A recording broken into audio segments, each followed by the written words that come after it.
Caio, suas primeiras considerações, por favor. Bom, vamos retomar o tema, né? Passado o pior momento, a economia brasileira dá sinais reais de que está se recuperando. Bom, inicialmente, cumpre parabenizar a linha editorial do nosso debate, né? Afinal, a premissa da pergunta de hoje é verdadeira. A julgar pelos números da saúde e da economia, é fato incontroverso que o pior momento já passou. Portanto, aspas para a manchete da Folha de São Paulo sobre a pandemia. Brasil tem queda de 12% nas mortes por Covid-19 em agosto. E essa tendência de desaceleração, né, no registro de óbitos pelo novo coronavírus, ela também se reflete nas médias móveis dos períodos quinzenal e semanal. Então, segundo o modelo estatístico desenvolvido por pesquisadores da USP, hoje só 2 estados da federação estão em estágio acelerado de novos casos. Por outro lado, nós temos 12 estados em estágio reduzido, inclusive São Paulo, Rio de Janeiro e Ceará, que são as unidades da federação que registraram o maior número de óbitos por Covid-19. Ainda há outros 4 estados em nível reduzido e 9 estados em nível estável. Mas saindo um pouco do panorama geral da saúde, né, do ponto de vista econômico, começam a pipocar algumas notícias alvissareiras, né, com destaque para o nosso agronegócio, tão injustamente vilanizado e injustamente demonizado pelos ecoativistas desinformados nas redes sociais. O segmento agropecuário é o único setor que registrou crescimento em 2020, né, ajudando a nossa balança comercial com exportações e prevenindo uma queda mais acentuada do PIB nacional. A alta acumulada do primeiro semestre é de 1,6%. Então, nas lavouras, tem recorde de produção da soja, são 125 milhões de toneladas só nessa última safra. A cafeicultura também contabilizou um crescimento de 18% na produção, o arroz 7%, a cana-de-açúcar 5%. E esses bons resultados se traduzem em geração de riqueza, né? O agro acrescentou 125 bilhões de reais ao PIB só nesse segundo trimestre. E o próximo período é igualmente auspicioso, porque haverá colheitas importantes, né, como laranja, algodão, o milho safrinha e os já citados café e cana. Então fica registrado aqui o nosso apreço pela excelência do agronegócio nacional, força motriz do nosso riquíssimo interior. Importante repercutir também alguns outros números positivos da economia que acabam perdendo protagonismo num noticiário tão enviesado pelo pessimismo e pela negatividade, né? Vamos falar de emprego. O setor privado contratou mais de 1 milhão de trabalhadores em julho, registrando saldo positivo de 131 mil novos empregos com carteira assinada, que, aliás, é o recorde para o mês de julho desde 2012. Né? Então, aqui são 53 mil empregos gerados pela indústria, 41 mil empregos, né, com carteira assinada gerados pela construção civil, 28 mil empregos gerados pelo comércio, 23 mil empregos gerados pelo agro. O resultado ele só não foi melhor porque o setor de serviços, que é muito afetado pela paralisação econômica, perdeu aí uns 15 mil postos de trabalho.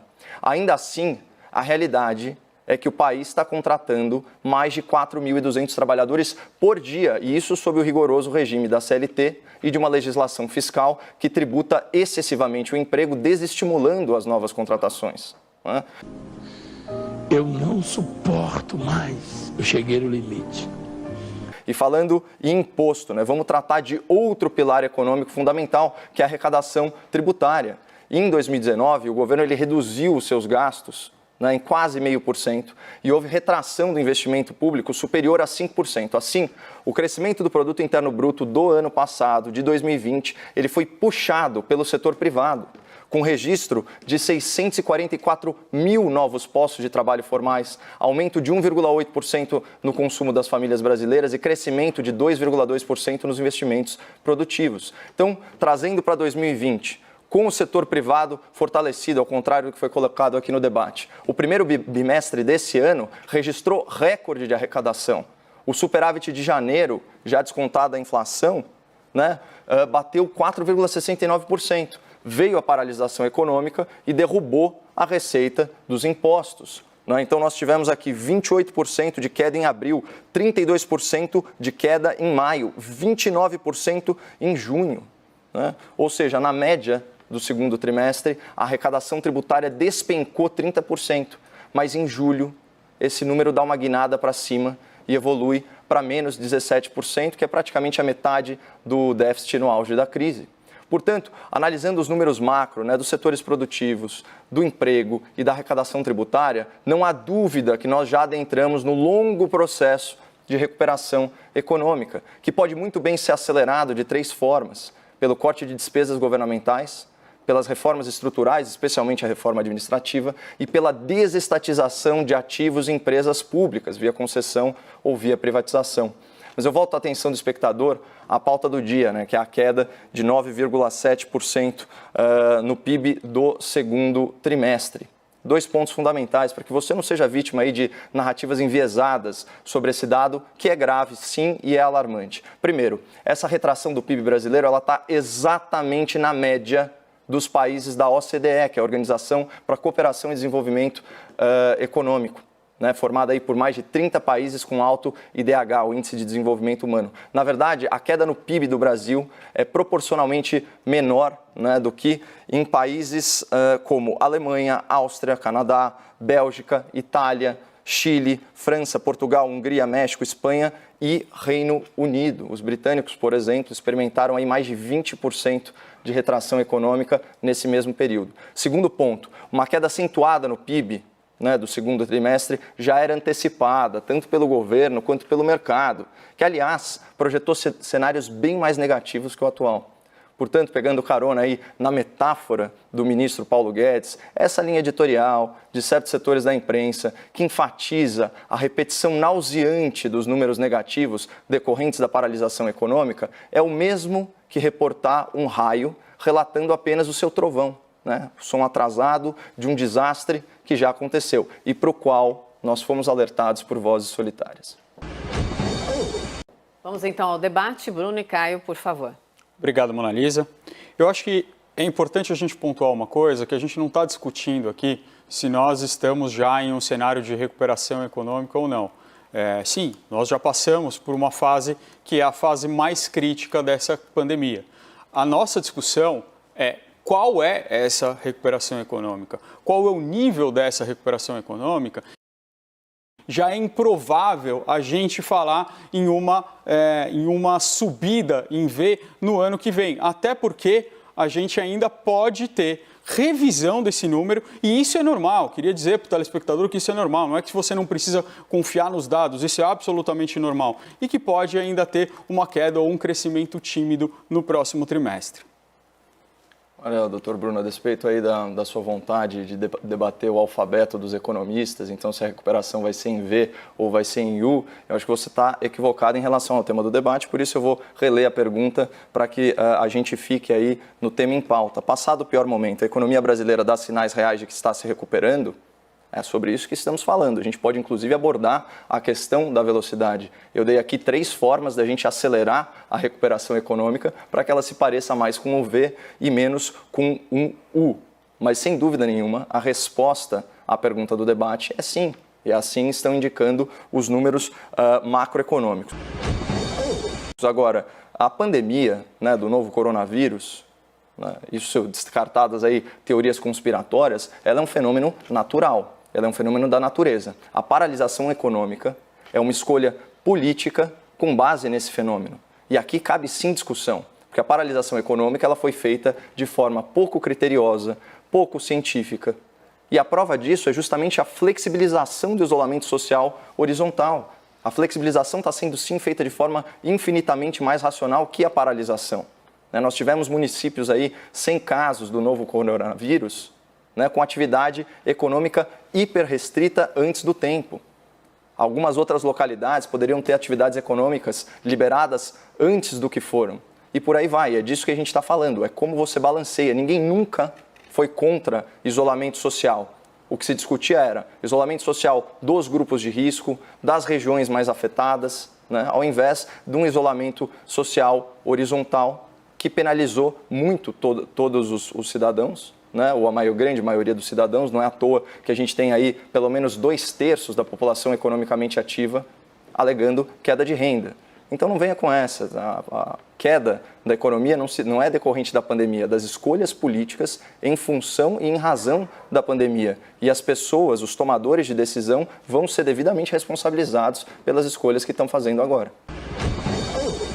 Caio, com esse ponto final da sua fala, eu concordo absolutamente que as escolhas políticas têm um impacto direto. E os estudos do passado e do presente vão mostrar que os países que fizeram isolamento social de forma correta, e isolamento social não é isolamento vertical, que eu vou repetir, é algo que não existe cientificamente. Isso foi um artigo publicado em jornal, não é uma pesquisa que foi feita com critérios. Ele traz a comparação da Suécia, que foi citada por Donald Trump e por Jair Bolsonaro, com os seus países escandinavos vizinhos e como esses países estão tendo melhores desempenhos econômicos do que a Suécia. Então, por esses dois estudos, um do passado e do presente, fica completamente derrubada essa tese de que o isolamento social acaba com a economia. Pelo contrário, foi a falta dele, foi essa campanha pela falta dele que trouxe a gente onde a gente está. Sei. Doutora, se houve campanha pelo fim do isolamento social, ela foi muito inefetiva.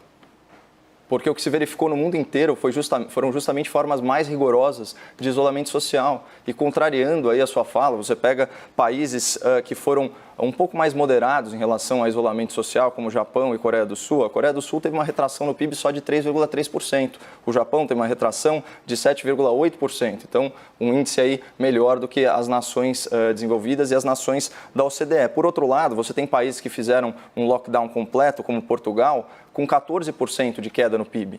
Não é? Não era esse o exemplo preferido? Ou o Reino Unido também, que experimentou um lockdown rigoroso de 20% queda no PIB. Agora, eu sinceramente estou citando esses dados a esmo, porque é muita ingenuidade, é muito desonesto intelectualmente fazer comparação de economias, que são sistemas hipercomplexos, entre realidades distintas. Isso não é ciência, isso é achismo, isso é a tortura dos números. Como é que você vai comparar economias que têm matrizes econômicas completamente distintas? Então, economias que são exportadoras podem ter vantagens ou desvantagens. Economias que dependem do mercado interno. Aqui no Brasil, para ficar em um exemplo, até os nossos especialistas erraram absolutamente tudo em relação a projeções de curto prazo. Dá para citar o Instituto Brasileiro de Economia, ligado à Fundação Getúlio Vargas. Eu li esse estudo aqui para o espectador da CNN.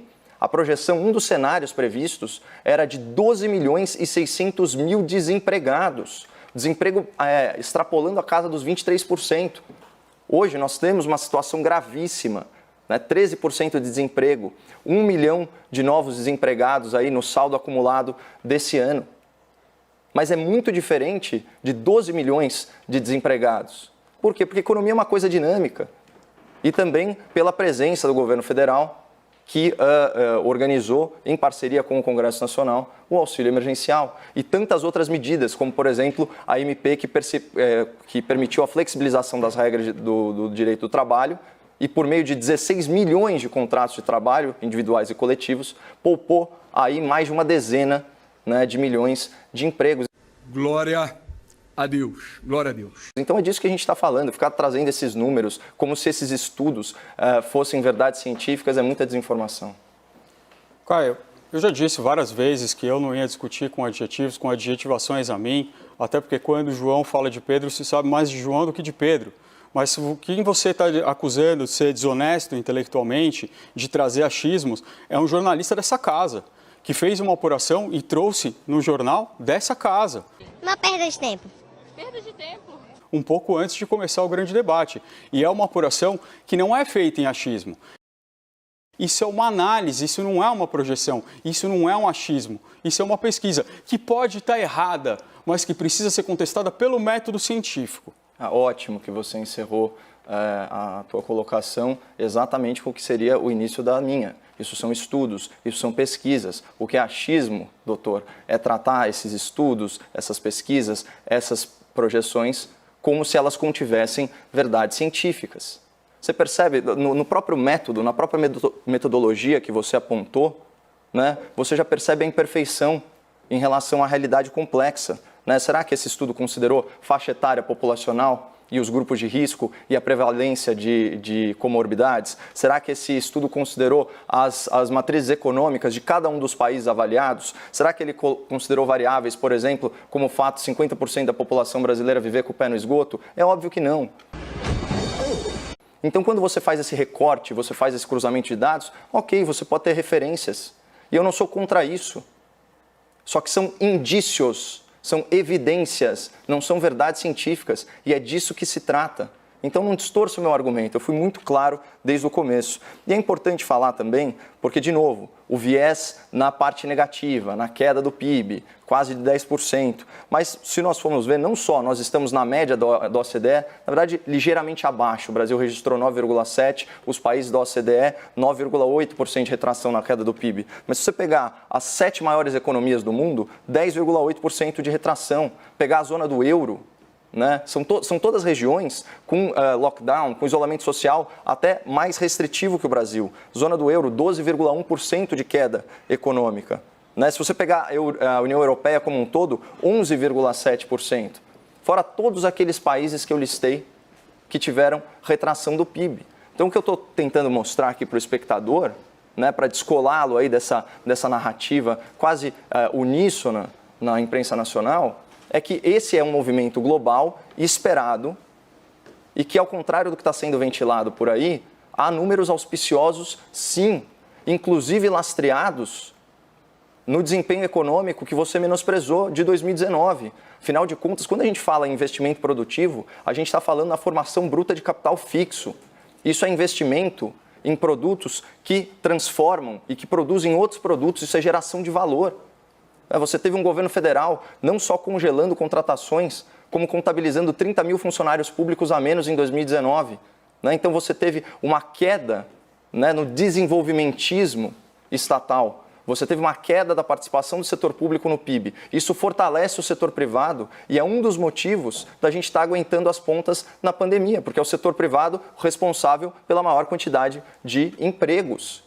Né? Vamos lembrar, o setor público emprega aí 11%, 12% da força de trabalho no máximo. Então é disso que a gente está tratando aqui. Caio, continua, por favor, que você já está nos seus argumentos finais. Queria destacar um outro ponto sobre a economia. A gente falou bastante de mercado interno e é fundamental, né, reiterar o papel do governo federal e também do parlamento na questão da transferência de renda. Vamos lembrar, né, que essa extensão do auxílio emergencial, que deveria ser de 3 meses, já passou para 5 meses no valor de R$ 600 a parcela, né, tem um custo de 254 bilhões de reais. Então, em 5 meses, né, o governo federal deu o equivalente a 8 anos de transferência de renda para a população mais vulnerável. Um forte abraço!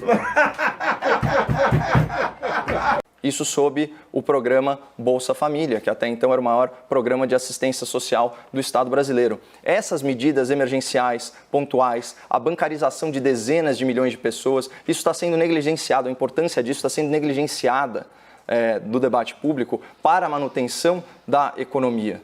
Né? E também é auspiciosa a notícia de que o auxílio emergencial, ainda que reduzido, né, ele vai ser mantido aí pelo menos mais 4 meses até o final do ano no valor de R$ 300. Então, esse é outro dado também positivo, no sentido de que ele vai segurar o mercado interno enquanto a economia estiver retomando aí as suas engrenagens, como aponta o índice recorde na taxa de novos empregos em julho.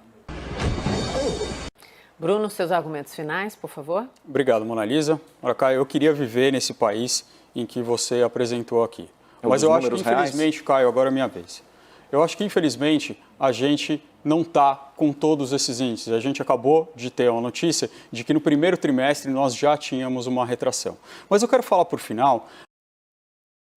E se esses estudos são descreditados por outros estudos, pelos seus pares, eu certamente trarei aqui e vou dizer, olha, aquele estudo, ele foi descreditado, o método dele foi descreditado.